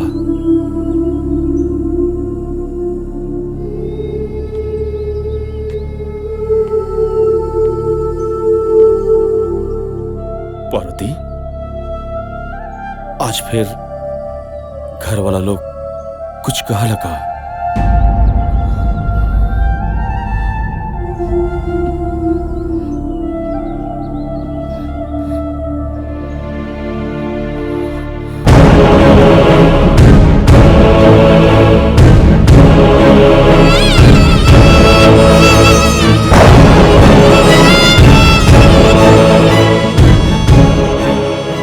रउआ इतना बड़ बात हमनी से छुपवनी काहे? सिर्फ हमनी के खुशी खातिर रउआ इतना तकलीफ झेलतानी। रउआ के कैंसर बा और रउआ हमरा के बिना बतावनी कि रउआ मौत और जिंदगी से लड़ रहल बानी। हमरा के अपना ना समझनी का। अकेले इतना तकलीफ काहे सहतानी? चुप काहे बानी? बोली ना, काहे चुप बानी? कुछ तो बोली रउआ। का बोली तो से? का बताई तो से पार्वती? हम ही कैसे बताई कि हम मरे वाला बानी? हम हर रोज दिल दिल खुट खुट के मरतनी। बाकी रह गई बात, हम आज जिंदा बानी खाली तोहलो खाली। और तो के बता के तो हो के घुट घुट के मर देती। तू हो के कैसे मर देती पार्वती? हमारी बात सुनो ना। वो राजू को पूरा जिम्मेदारी तोहरे ऊपर बा। सुना हमारी बात, तू इतना कमजोर मत पड़ा, इतना कमजोर मत पड़ा। सुनो ना, अभी हम जिंदा बानी। अभी हमरा कुछ नहीं होके वाला।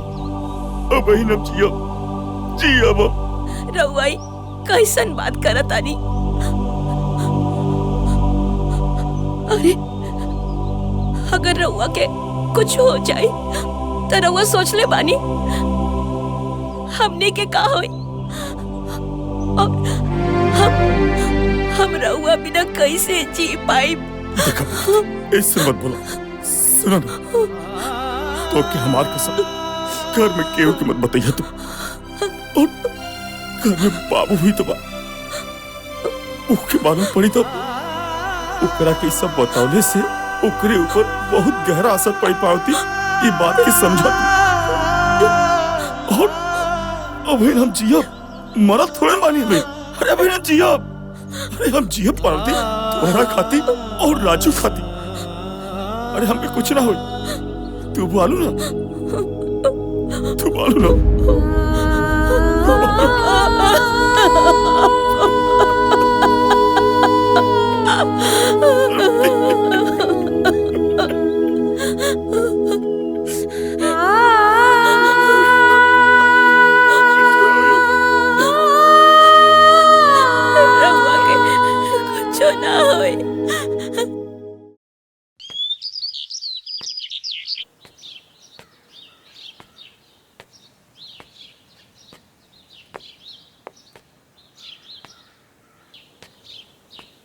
भैया सुनी ना, दीदी अपन सब गहना दे देली माई के इलाज खातिर।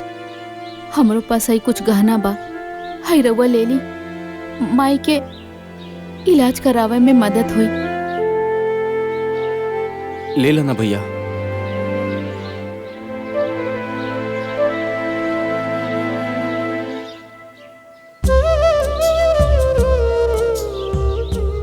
भैया अब आगे कैसे का हुए?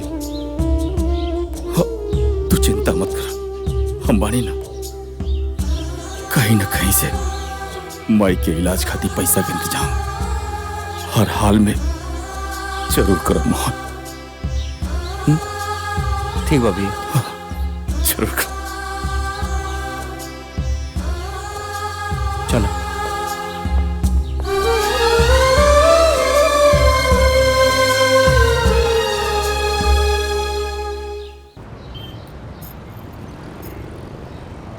₹2 लाख से ज्यादा के माल नहीं है। 2 लाख रुपया? 2 लाख तो बहुत कम बा। ठीक बाटे।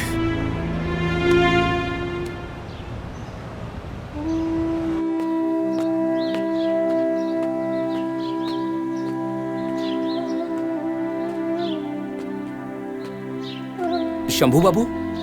हाँ नमस्ते। प्रणाम प्रणाम प्रणाम प्रणाम। मोहन रउआ के बारे में बतौले रहे।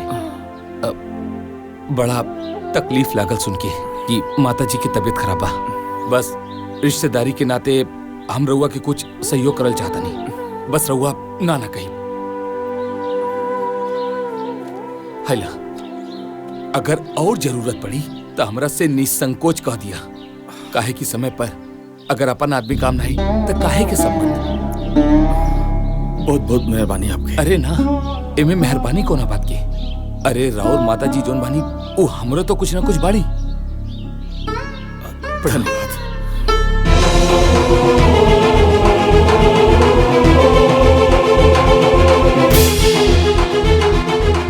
ए, माई बीमार दिया तू चले इलाज के लिए पैसा खर्चा करे के पड़ी। अरे आज तारा ई हरकत पर हमरा खुदे लाज लागत। आज तक हम तेरा हर गलती के ई समझ के माफ करी थी कि तू आज नहीं तो काल समझ जाए, मगर तू कबूल नहीं खुश समझ। अरे तू कहा जन कि एगो माई के ममता का होला? हमरा से पूछा जेकर माई नहीं खे। अरे हम तो सासू माँ में अपन माई देखत रहनी है। हम इलाज कराए, हमरा लगे 50,000 रुपया बा, बाकी के इंतजाम हो जाए। अब चला। हमरा के माफ कर दी। अब हम कौन मुंह लेके अपना माई से मिले के जाए? पता ना माई हमरा बारे में क्या सोची है। अरे कुछ ना सोची है, उनका यह बुझाई कि तू पैसा ले गई रही बा। चला चला चला आवा।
प्रणाम बाबूजी। खुश रही, खुश रहो।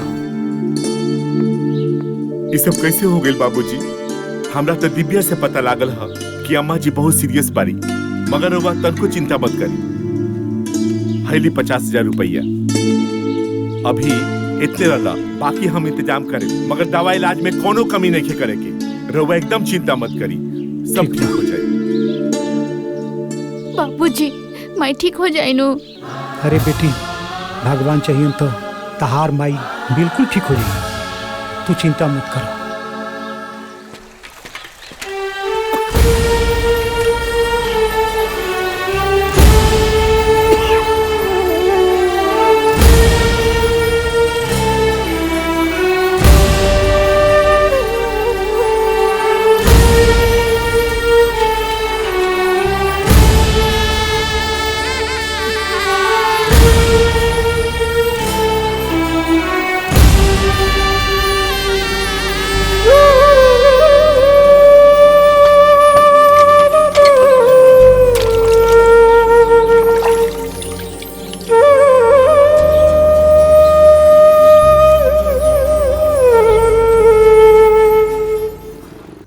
भावना। हेलो जानवी। कैसन बाड़ू? ठीक बानी। अच्छा, इतना दिन के बाद तो क्या हमारी याद आइल ह? यार, इतना दिन के बाद हमनी की जिंदगी में सुकून आइल बा।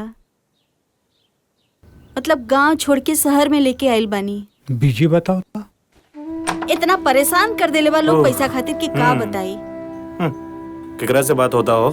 अरे कोई ना, हमार सहेली बिया। ठीक बा भावना, हम तोरा के फोन करता नहीं। ठीक बा, बाय। का बात बा? रउआ आज जल्दी आ गई नी, लेकिन कुछ उदास लगा तानी। का बात बा बाबूजी? फोन तो कहनी हाँ, लेकिन फोने नहीं खे उठावत।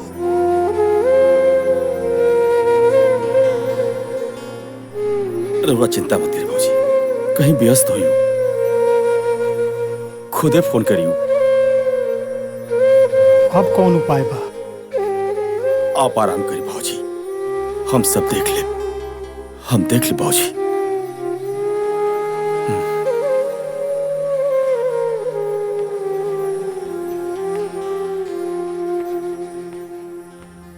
पता नहीं का है, आज माई बाबू का बहुत याद आवता हमारा के। एगो काम करा, तैयारी करा, हमरा के भैया भाभी से और सबसे मिले के बाद आज सबके हो के याद आवता। ए जी, एगो बात कही। ऊ दिन दीदी खातिर साड़ी ना ले रानी, ऊ लेके चली का? दीदी के बहुत अच्छा लगी। का बात बा? आजकल फैमिली के बारे में बड़ा सोचता रो। ए जी, हम कबो न चाहत रानी कि हमार फैमिली से कोनो दुश्मनी रहे।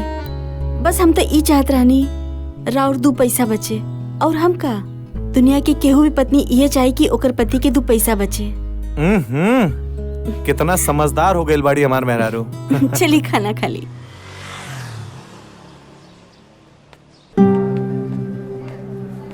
डॉक्टर साहब, हम रिसेप्शन पे पूरा पैसा जमा कर दिल बानी। अब माई का ऑपरेशन हमरे बढ़िया से हो जाए ना। हम अपना तरफ से पूरा कोशिश करें, बाकी भगवान के मर्जी। भरोसा रखो, सब ठीक हो जाई। तू ठीक बाड़ा ना? हाँ ठीक बनी। अपन ख्याल रखिए।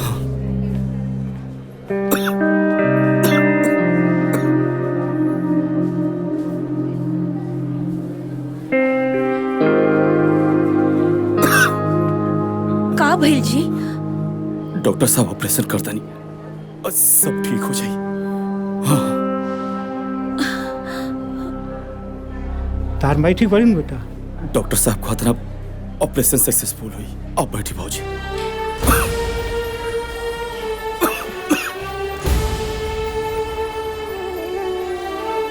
हमरा बहुत डर लगा था, न जाने अब का होई।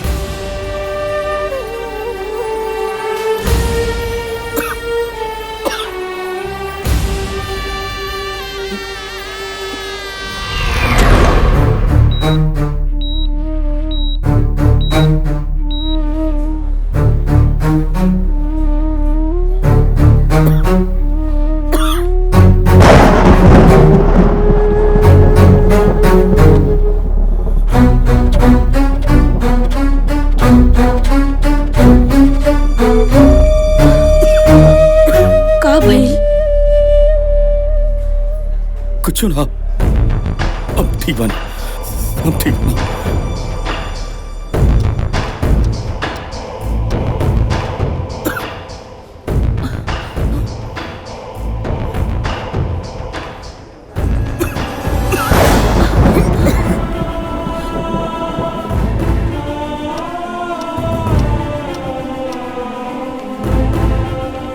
शंभू, बहुत बड़ा खुशखबरी बा। माँ जी के ऑपरेशन कामयाब हो गए। भगवान तो प्रार्थना सुन लेना। ऑपरेशन कामयाब हो गए।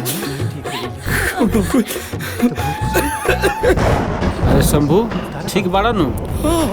ठीक बाड़ा नु बस। भाई ठीक हो जाए। बाबूजी। हाँ सब ठीक हो जाए। भाई ठीक हो जाए।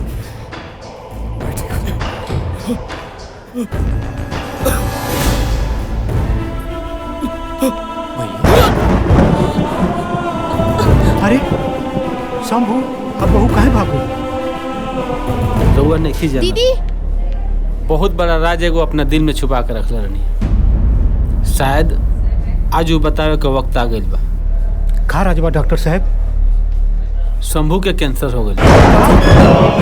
वो लास्ट स्टेज। लास्ट स्टेज पर? ना जाने कब का हो जाए। शंभू बेटा।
ए जी का भइल रहुआ के बोली ना का भइल? भैया भैया का बोलता रखे?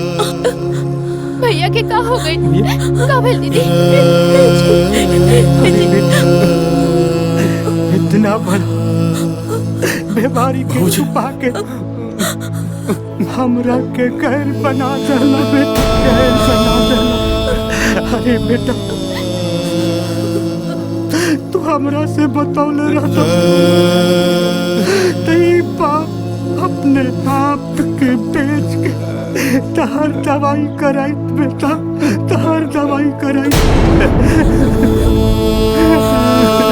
आज हम तेरे से कहियो नाराज हुए नहीं हो, लेकिन आज हम तेरे से नाराज बानी भैया। आखिर तू हमारे के सौतेला बना ही देला भैया। इतना बड़ बात छुपा के रखला। अगर हम तार संगा भाई रहती तो तू हमरा से सब बतेले रहता ना भैया। आखिर तू ऐसा काहे कइला?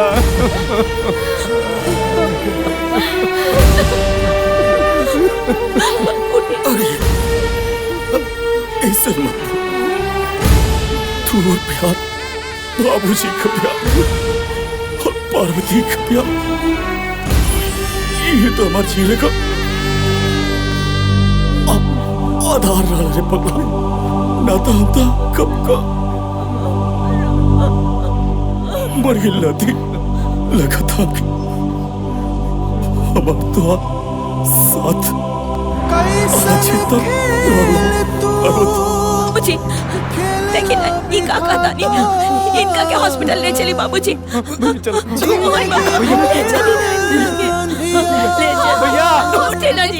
भैया जीवन बाती बूझ गइल, उजड़ गइल संसार।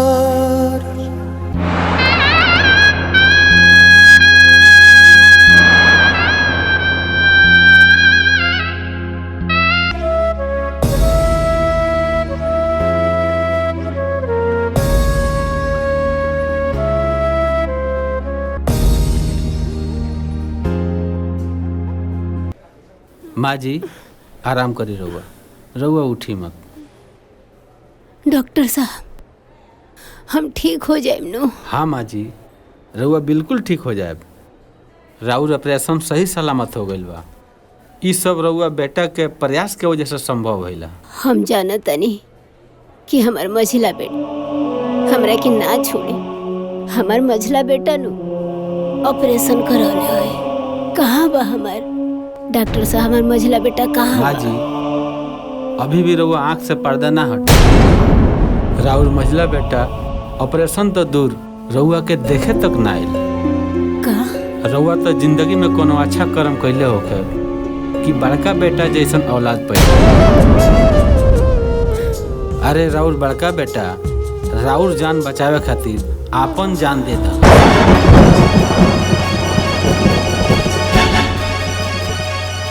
रउआ तो पहले से ही आपन कैंसर के इलाज करवा रहा हूँ।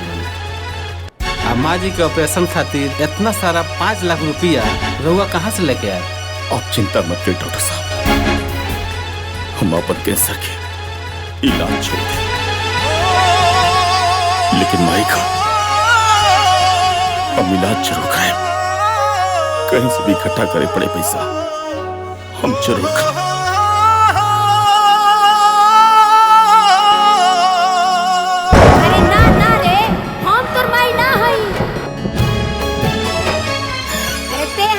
से पैदा ना हो सकेली, तोरा जैसन औलाद हमरा ना चाहिए। आइल जमाना कि दुगो आँखी देखे परिवार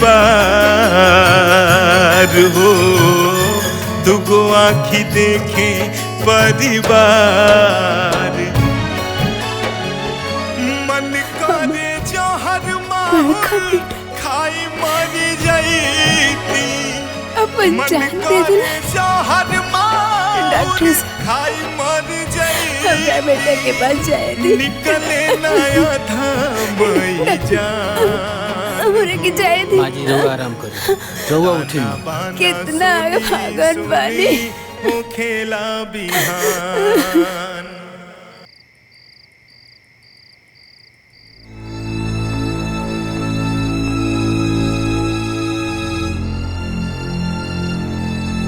माई रुक जा ये देख,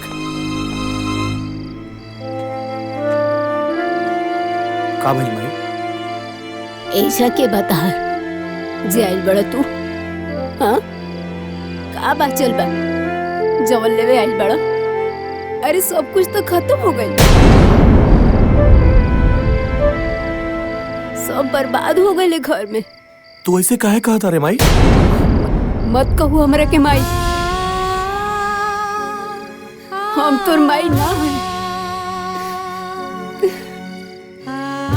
हमरा के माई कहे वाला, हमरा के माई समझे वाला जब समूह लेके तो तोहनी के कोनो जरूरत नहीं खे, हमरा कोनो जरूरत नहीं खे। अखिया के लोरावा कबो न केहू पोछल, बुझल खाली हमरा के आन हो, बुझल खाली हमरा के आन। भैया कह देला ना सौतेला वाला बात, पूरा गांव जवार जाना था कि हमने तोहार सौतेला भाई है। माई बाबू कहले कर जवा लगा के, भैया बेटी को बुतूना खोली ह जुबान, ताना बाना सुनी सुनी हो खेला बिहान, बतेला भी ना। ताना बाना सुनी। अरे बस भैया बस, हो खेला बिहान। सब कुछ जान के भी अनजान बनता रहा। अरे तेरा मजली भौजी से सामास मिली तब न तू घर परिवार के बारे में जानबो। अरे तू तो मेहरी के गुलाम, बड़ा गुलाम।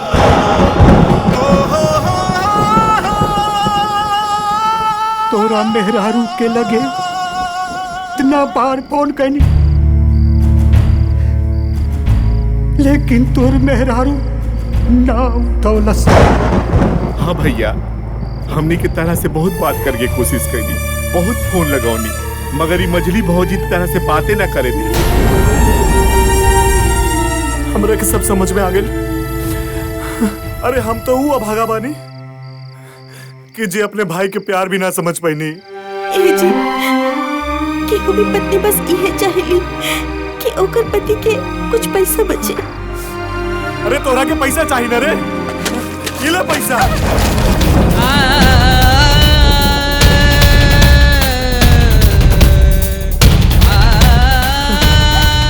खाली एकरा वजह से अपने राम जैसे भाई के हम खो दे, सिर्फ एकरा वजह से।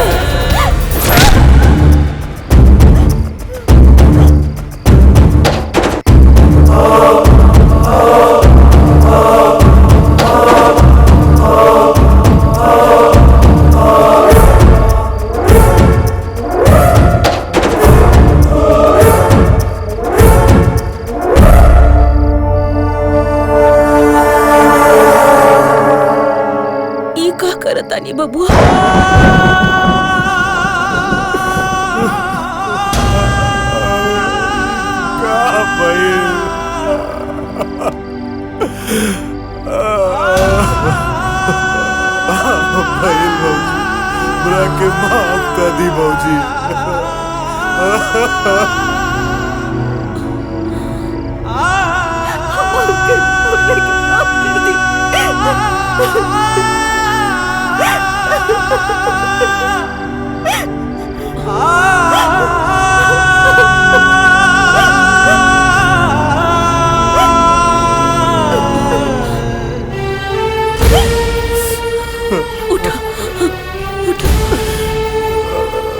हमरा से का हो दीदी, हमारे एक छोट गलती की वजह से एक पूरा परिवार बिखर गया। माफ कर दे दीदी। बबुआ, जौन होके के रहे वो तो हो गई। देखिए ना माँ जी के का हाल बना के रख ले बानी। हे माई, हमरा के माफ कर दे माई। हाँ बेटा। माँ जी, माफ कर देना ये लोग के। माँ जी माफ कर दी। हमरा के माफ कर दे रे माई। हम के हैं माफ करे वाला? हम तो भगवान से यही कहब कि हर घर में ऐसा ने बहू आवे। बबुआ,